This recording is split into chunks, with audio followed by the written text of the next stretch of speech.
Lumbini लायन्सले NPL season 2 को final खेल जित्दै सबैलाई अचम्मित पारेको छ। सुदूरपश्चिम रोयल्स र लुम्बिनी लायन्स बीच भएको फाइनल खेलमा सुदूरपश्चिम रोयल्सलाई 6 विकेटले हराउँदै लुम्बिनी लायन्सले एनपिएल सिजन 2 को उपाधि हात पारेको हो। सुदूरपश्चिम रोयल्सले लगातार दोस्रो पटक फाइनल हारेको छ।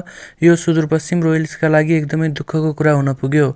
टस जितेर पहिला ब्याटिङ गर्ने निर्णय गरेको सुदूरपश्चिमका लागि सुरुवात राम्रो हुन सकेन। ओपनर विनोद भण्डारी पहिलो ओभरमै 0 रनमा आउट भयो भने ईशान पाण्डेले 51 बलमा 33 रनको पारी खेल्दा अन्य ब्याट्सम्यानले राम्रो प्रदर्शन गर्न नसक्दा 19 ओभर 1 बल खेल्दै सुदूरपश्चिम रोयल्स 85 रनमै अल आउट हुन पुगेको थियो।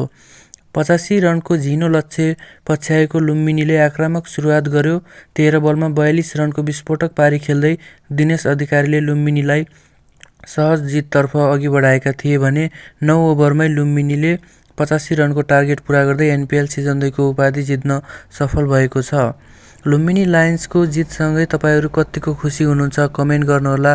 के लुम्बिनी लायन्सले लगातार कमब्याक गर्दै आफ्नो टिमलाई जित दिलाएको हो या रोहितको राम्रो कप्तानीले लुम्बिनी लायन्सलाई जिततर्फ पुर्याएको हो कमेन्ट गर्नुहोला।